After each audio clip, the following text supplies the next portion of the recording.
우리 하나님 말씀 같이 읽겠습니다. 시편 46편 1절에서 11절입니다. 시편 46편 1절에서 11절 말씀입니다.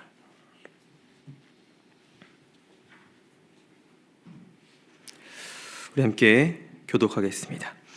하나님은 우리의 피난처시요 힘이시니 환난 중에 만날 큰 도움이시라.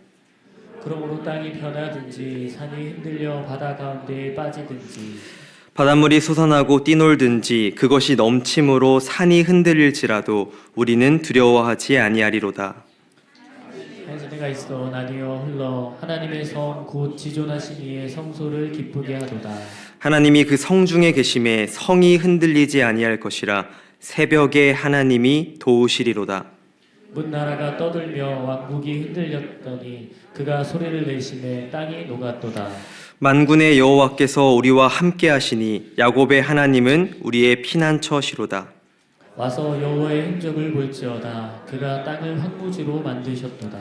그가 땅끝까지 전쟁을 쉬게 하시며 활을 꺾고 창을 끊으며 수레를 불사르시는도다. 가만히 있어 내가 하나님 됨을 알지어다. 내가 문나라 중에서 높임을 받으리라. 내가 세계 중에서 높임을 받으리라 하시도다. 함께 읽겠습니다. 만군의 여호와께서 우리와 함께 하시니 야곱의 하나님은 우리의 피난처시로다. 아멘. 제가 이번 주 서점에 들렀다가 발견한 책이 있는데 제목이 걱정 해방이었습니다. 이 책을 쓴 독일의 신경과학자 폴커 부슈는 현대를 이렇게 정의하고 있었습니다. 현대는 불안 과잉 시대다. 우리가 현대를 살아가면서 참 많은 불안과 두려움, 여러 걱정거리를 안고 살아간다는 것이죠. 제가 뉴스 기사를 보니까 요즘 소비 심리가 얼어붙었다는 말이 참 많았습니다. 실제로 제가 최근에 만난 사업을 하는 한 지인은 지금 경제 상황이 너무 좋지 않다고 토로했습니다. 보통 설 명절이 되면 매출이 많이 올라오는데 이번에는 그럴 것 같지 않다고 말했습니다. 여러분, 왜 이런 일이 일어나고 있는 것일까요? 여러 이유가 있겠지만 제가 기사마다 빠지지 않는 단어가 있었던 걸 확인할 수 있었습니다. 바로 불안이었습니다. 해외의 여러 불안한 상황과 우리나라의 여러 불안한 상황들이 사람들의 소비 심리를 위축시키는 겁니다. 그런데 생각해보면 현대에 나타나는 불안의 증상들은 이뿐만이 아닙니다. 많은 사람들은 불안과 두려움으로 인해서 우울증에 빠지고 불면증에 고통스러워하고 여러 강박증에 시달립니다. 걱정 해방의 저자 폴커 부슈는 이런 현대의 특징을 불안 과잉 시대라고 정의하면서 이렇게 우리를 다독여줍니다. 당신의 뇌가 무엇을 상상하든 미래는 그것보다 괜찮을 겁니다. 무슨 말입니까? 우리가 상상하는 최악의 상황이 실제로는 잘 일어나지 않을 것이라고 말합니다.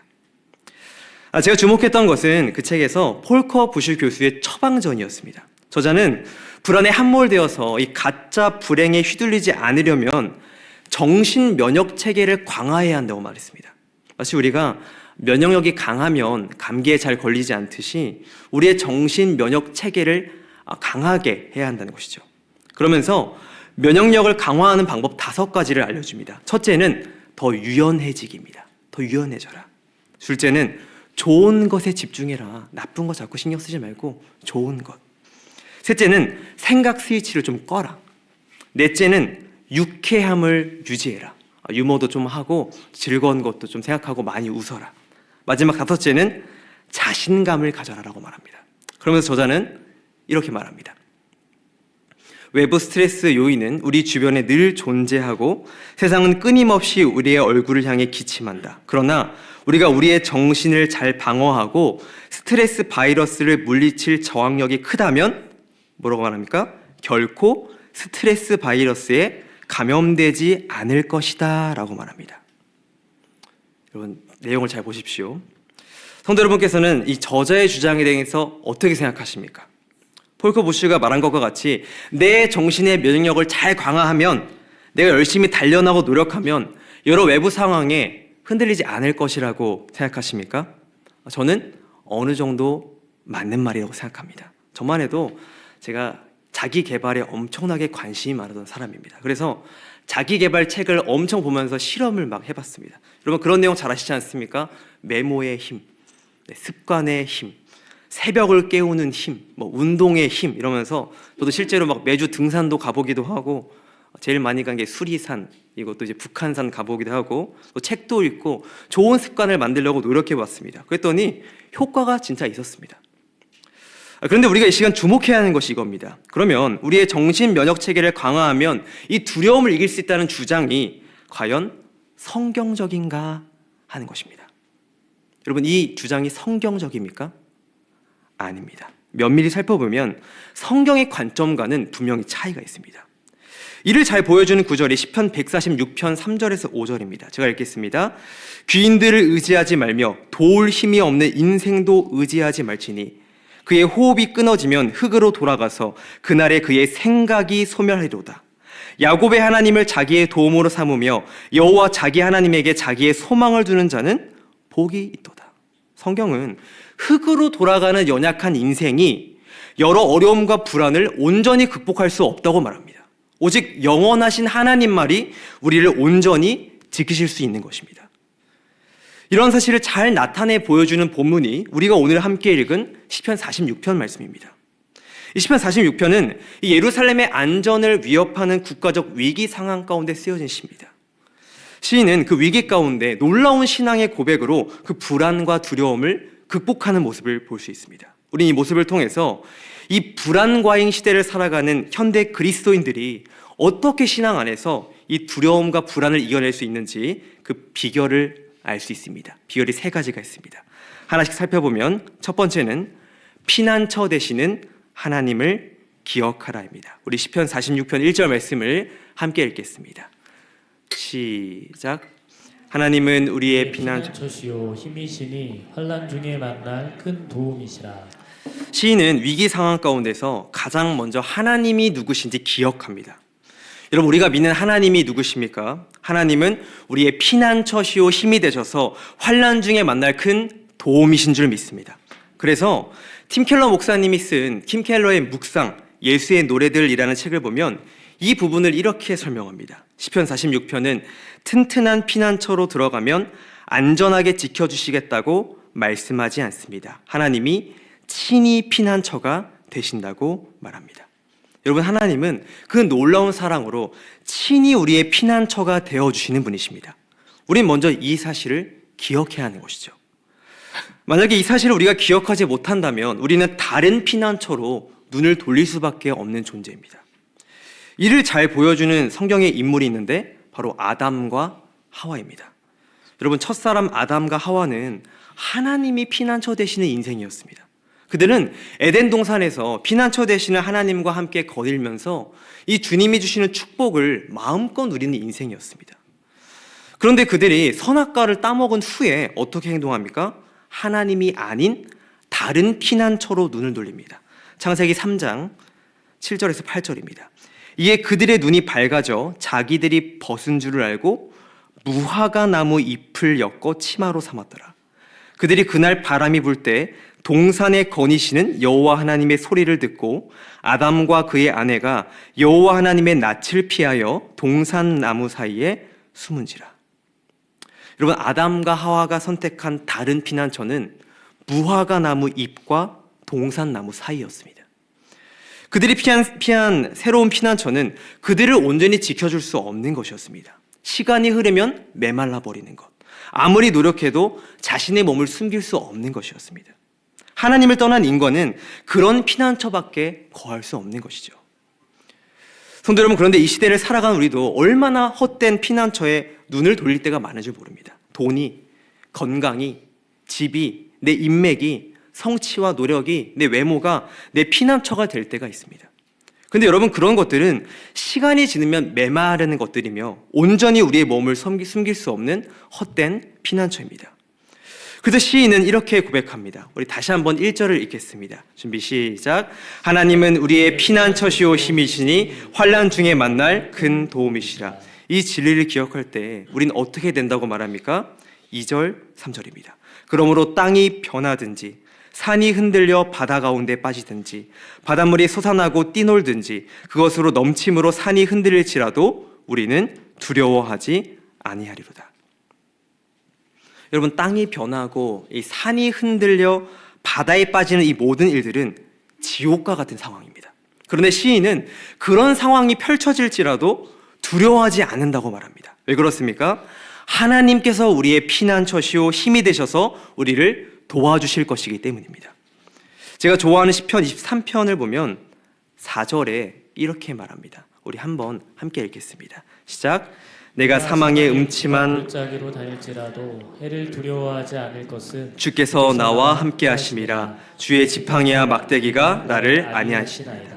피난처 되시는 주님께서 함께 하시며 우리를 안위하신다고 말씀하십니다.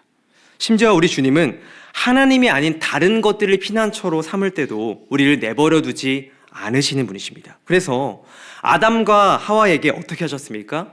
찾아오셔서 부르시고 메마르지 않는 가죽옷을 입혀주시는 것을 볼 수 있습니다.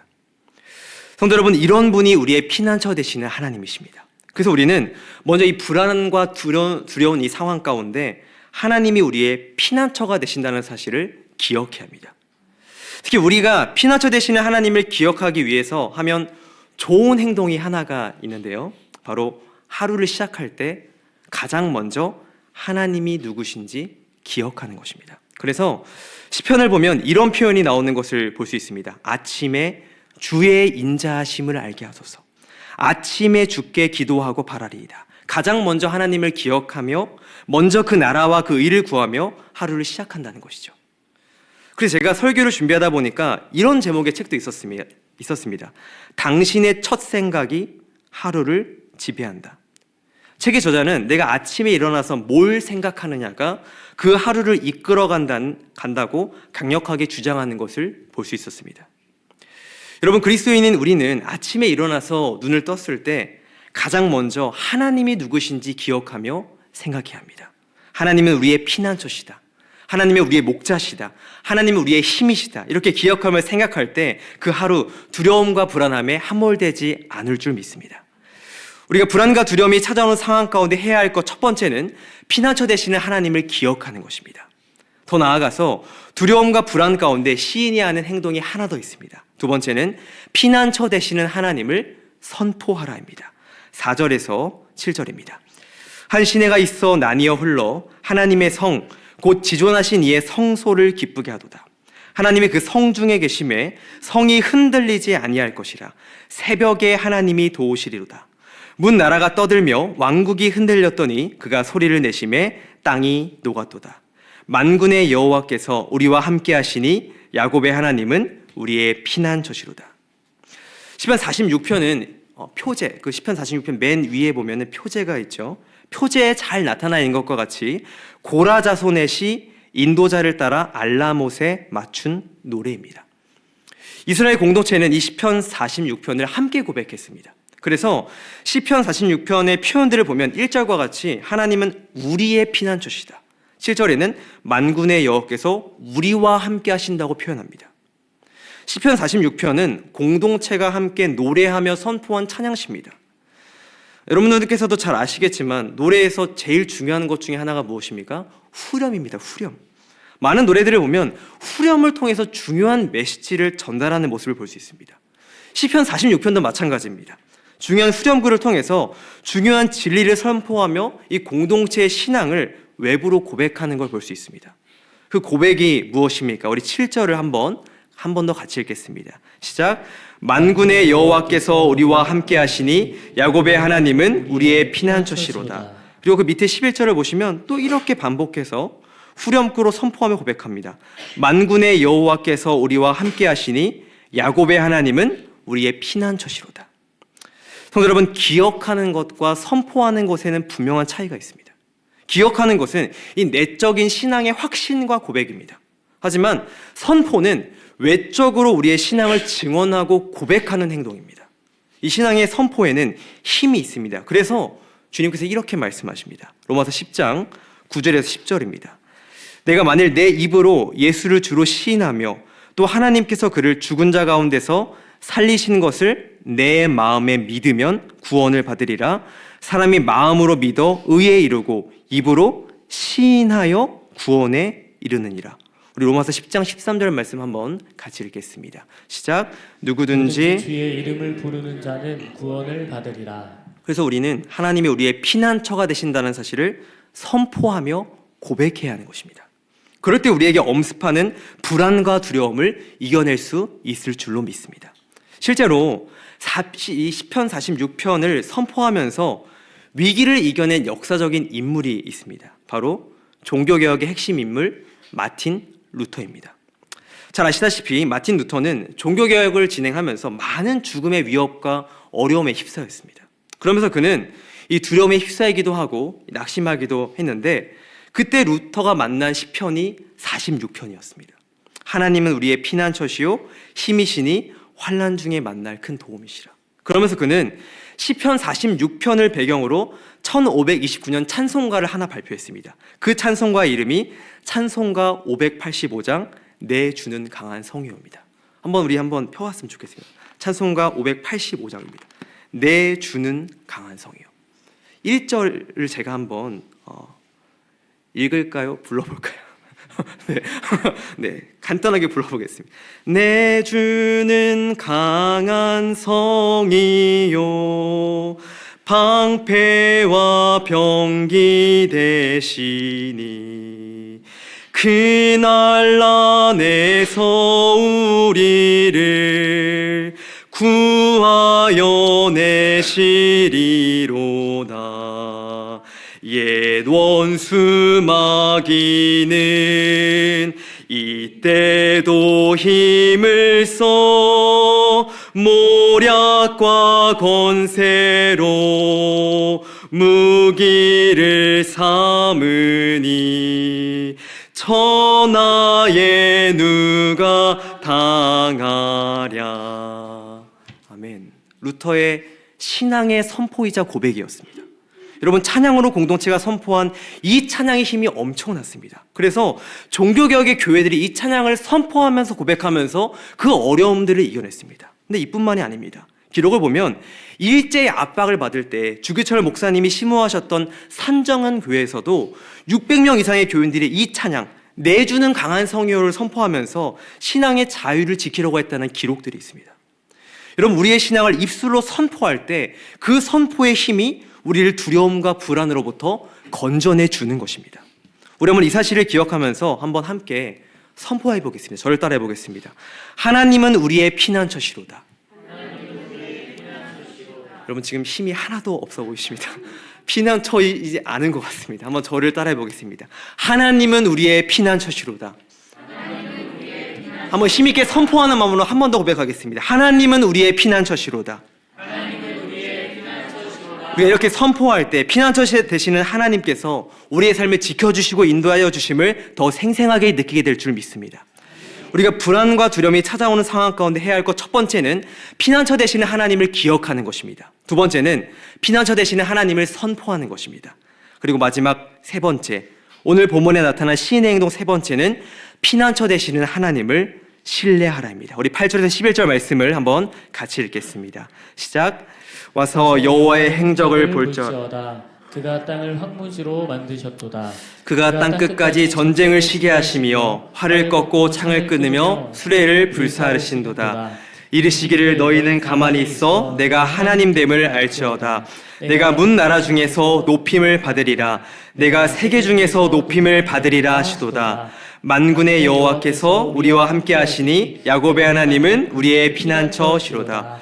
8절부터는 하나님께서 행하신 일을 보라고 말합니다. 여러분, 하나님께서는 땅끝까지 전쟁을 시게 하시는 분이시며 놀랍고 기이한 일을 행하시는 분이십니다.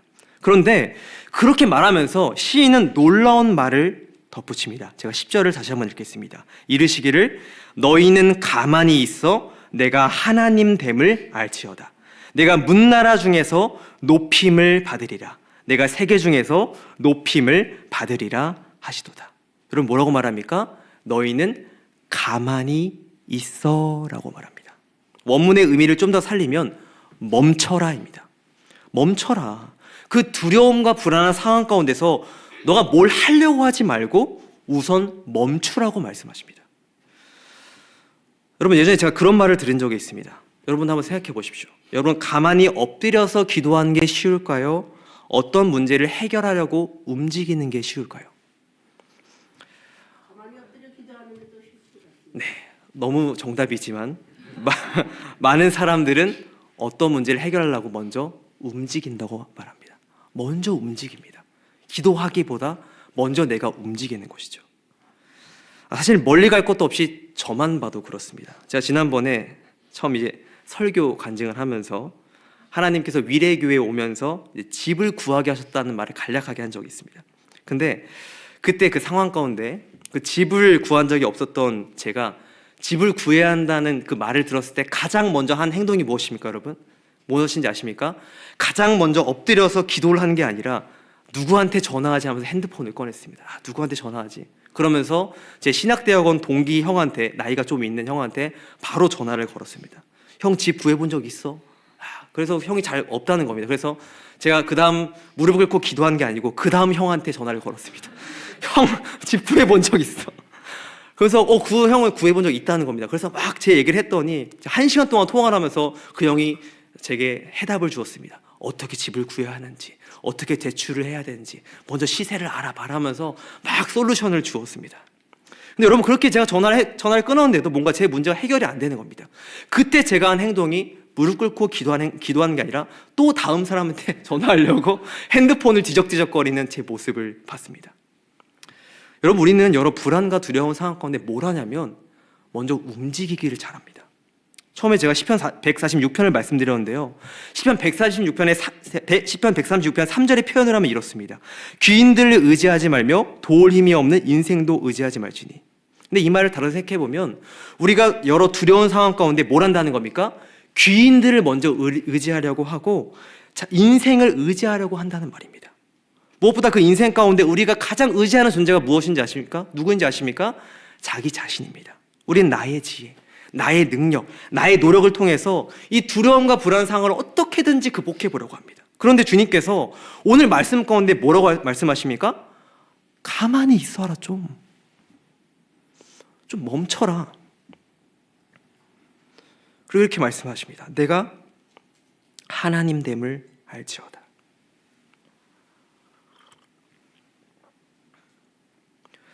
여러분, 하나님께서는 우리의 삶을 이끌어 가시면서 먼저 말씀하십니다. 너 먼저 움직이려고 하지 말고 좀 먼저 멈춰라. 그리고 어떻게 하나님께서 이 놀라운 일을 일어나가시는지 지켜보라고 말씀하십니다. 출애굽기에 보면 이 말씀과 아주 유사한 상황이 나옵니다. 바로 출애굽기 14장에 나오는 홍해를 건너는 장면이죠.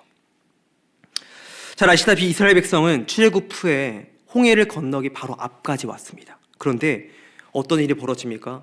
홍해가 막 엄청나게 물이 있고 뒤에는 병거 600대와 애굽의 막 모든 병사들이 막 쫓아왔습니다. 그때 이스라엘 백성들은 죽음의 위협과 공포를 느꼈습니다. 그때 이스라엘 백성들이 하나같이 했던 말이 있습니다. 애굽의 매장지가 없어서 우리를 여기서 이끌어내서 죽이냐? 애굽 사람을 섬기는 것이 광야에서 죽는 것보다 낫겠다. 원망하고 불평하고 불만했습니다. 그들은 지금까지 하나님께서 놀랍게 역사하신 것들은 다 잊어버리고 하나님을 원망하며 저주하며 죽겠다고 두려워 떨었습니다. 그때 모세가 중요한 말을 합니다. 우리 출애굽기 14장 13절 14절을 한번 같이 읽겠습니다. 준비 시작. 모세가 백성에게 이르되 너희는 두려워하지 말고 가만히 서서 여호와께서 오늘 너희를 위하여 행하시는 구원을 보라. 너희가 오늘 본 애굽 사람을 영원히 다시 보지 아니하리라. 여호와께서 너희를 위하여 싸우시리니 너희는 가만히 있을지니라. 모세는 말합니다. 가만히 좀 있어라, 너네들. 멈춰라. 그리고 여호와 행하시는 구원을 보라고 말합니다. 성도 여러분, 오늘 우리가 여러 두려운 상황과 문제 앞에서 해야 하는 건 먼저 그 문제를 해결하려고 움직이는 게 아니라 멈춰 서는 겁니다. 하나님을 바라보지 않고 먼저 움직이려는 우리의 행동을 제어하면서 멈춰서야 합니다. 또한 우리의 불평, 불만하는 입을 멈춰 세워야 합니다.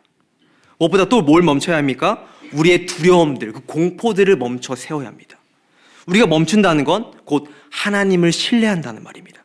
우리는 하나님 앞에서 우리를 구원하시는 하나님을 신뢰하며 하나님의 역사하심을 볼 수 있어야 합니다. 여러분, 중요한 건 우리가 어떻게 이런 멈추는 행동을 할 수 있는가입니다. 출애굽기 14장 14절을 제가 다시 읽겠습니다. 여호와께서 너희를 위하여 싸우시리니 너희는 가만히 있을지니라. 시편 46편 11절은 이렇게 말합니다. 한번 같이 읽겠습니다. 시작. 만군의 여호와께서 우리와 함께 하시니 야곱의 하나님은 우리의 피난처시로다. 만군의 여호와께서 우리와 함께 하시니까, 만군의 여호와께서 우리를 위해 싸우시기 때문에 우리는 가만히 있어도 괜찮다는 말입니다. 사랑하는 성도 여러분, 제가 이 말씀을 묵상하면서 들었던 생각이 뭐냐면, 참 우리 하나님은 선하신 분이라는 사실입니다. 사실 그렇게 이스라엘 백성과 같이 두려워하고 하나님을 원망하는 자들, 또한 이전에 분명히 하나님의 그 역사하심을 경험했으면서도 두려워하는 시편의 저자와 또 우리들, 어떻게 보면 하나님께서 가만 놔두셔도 우리는 할 말이 없습니다. 근데 주님께서는 그 선하심으로 우리에게 찾아오셔서 친히 우리의 피난처가 되어 주시는 것입니다. 마지막으로 제가 2025년 새해를 맞으면서 경험한 작은 일을 공유하면서 오늘 말씀을 맺으려고 합니다. 2025년 1월 1일이었습니다. 아내 쪽에 그 제일 큰 아버님이 계시는데요. 83세신가. 그런데 이제 그 아버님이 이제 제가 가족 용어를 찾아보니까 처백부라고 하더라고요. 처백부신데 큰 아버님 이미 이제 목사님이셔가지고 새해를 이제 맞아서 이제 다 같이 방문을 했습니다. 그래서 제가 보니까 한 20-30명 정도가 다 같이 모여가지고 이제 예배를 이제 드렸습니다. 근데 이제 그 큰아버님 목사님께서 이제 새해를 시작하면서 전해주셨던 말씀이 있습니다. 그게 바로 시편 23편이었습니다. 목사님께서는 이제 시편 23편을 쭉 설명하시면서 이제 목자 되신 여호와 하나님이 이제 누구신지 어떤 분이신지 이제 막 말씀을 하셨습니다. 그러면서 강조하셨던 구절이 있는데요. 이제 시편 23편 6절 말씀이었습니다. 제가 읽겠습니다. 내 평생에 선하심과 인자하심이 반드시 나를 따르니 내가 여호와의 집에 영원히 살리로다. 그 말씀을 강조하시면서 이 말씀을 붙잡고 올 한 해를 좀 걸어갔으면 좋겠다. 그 주님의 선하심과 인자하심이 반드시 우리를 따른다고 이렇게 말씀하셨습니다. 제가 그 말씀을 듣고서 올 한 해 이 말씀을 진짜 내가 좀 붙잡고 내 약속의 말씀을 좀 붙잡고 가야겠다라고 이제 다짐을 했습니다. 근데 그렇게 예배를 잘 드리고, 여러분 예배를 드리고 이제 뭘 해야겠습니까? 먹으러 가야죠. 그래서 이제 샤브샤브 뷔페를 갔습니다. 뷔페를 갔는데 사람이 많더라고요. 그래서 많아가지고 이제 의자에 앉아서 기다리는데 제 26개월 된 아들이 너무 배고파가지고 막 자꾸 이제 발버둥을 치는 겁니다. 그래서 여러분 원래는 뷔페를 이제 들어가서 이제 먹어야 되는데 하도 땡깡을 부려가지고 먼저 음식을 가져와가지고 제 아들한테 먼저 먹이면서 저희는 기다리면서 제 아들은 먹으면서 막 이렇게 있었습니다. 근데 막 그게 기다리고 있는데 제가 딱 이렇게 주머니에 손을 딱 넣었습니다. 손을 딱 넣었는데 이제 뭐가 만져지는 겁니다. 뭐지? 그랬더니 꺼내 보니까 약속의 말씀 카드가 딱 있는 겁니다. 그래서 이게 약속의 말씀 카드네. 제가 알고 보니까 전날 이제 성구영신 예배 때 제가 성도님들한테 이제 교육자리 다 나눠드리지 않았습니까? 다 나눠드리고 나서 저는 못 챙겨갈 것 같아가지고 하나를 이렇게 주머니에 쏙 넣어놨습니다. 나는 넣어놓고서 내가 약속의 말씀을 이제 봐야지. 넣어놨습니다. 근데 제가 양복 주머니에 넣고 이제 확인을 못했던 것이죠. 그래서 제가 그 확인을 못하고 있다가 그 뷔페에서 딱 꺼내 보고서 약속의 말씀이 뭐지 하고서 제게 딱 봤습니다. 근데 그 말씀이 시편 23편 6절이었습니다. 내 평생에 선하심과 인자하심이 반드시 나를 따르니 내가 여호와의 집에 영원히 살리로다. 여러분, 근데 제가 그 말씀 카드를 보고서 진짜 많은 생각이 들었습니다. 무엇보다 이게 우연일까 하는 생각이 들었습니다. 여러분, 근데 우연이 아닌 것 같습니다. 왜냐하면 교역자가 이 말씀 카드를 2개만 넣은 게 아니고요, 한 80몇 개, 90몇 개의 말씀 구절을 뽑아가지고 넣었습니다. 근데 그 말씀 카드 딱 하나를 넣어놨는데 그 말씀이 어떻게 딱 시편 23편 6절일까? 이런 생각이 드는 겁니다. 근데 제가 생각할 때는 왜 이 말씀 카드를 계속 이 말씀을 보게 하실까 생각이 들 때, 제가 이 새로운 시작을 하니까, 근데 이 새로운 시작 앞에서 막연하게 두려워하고 있으니까 그 두려워하고 있는 저를 향한 하나님의 말씀이라는 생각이 들었습니다. 새로운 환경과 새로운 시작. 제가 그거 잘한다고 하지 않았습니까? 괜찮은 척. 괜찮은 척 잘하는데 그 안에 두려움이 있으니까 그 두려움으로 인해서 떨고 있는 제게 주시는 주님의 말씀이었습니다. 너 평생의 선하심과 인자하심이 반드시 너를 따를 거야. 여호와가 너의 피난처야. 가만히 좀 있어라. 주님을 신뢰하라는 말씀이었던 것입니다. 성도 여러분, 제가 확신하는 것은 이 말씀이 저만을 향한 말씀이 아니라 위례교회 모든 성도님들을 향한 말씀인 줄 믿습니다. 무엇보다 선하신 주님께서 이렇게 말씀하십니다. 우리 11절 한번 같이 읽겠습니다. 준비 시작. 만군의 여호와께서 우리와 함께 하시니 야곱의 하나님은 우리의 피난처시로다. 피난처 되시는 주님께서 그 선하심과 인자하심으로 반드시 2025년 한 해를 인도하실 줄 믿습니다. 오늘 이 사실을 기억하면서 우리 평생에 피난처 되시는 하나님을 의지하며 찬양하는 저와 여러분 되시기를 간절히 소망합니다.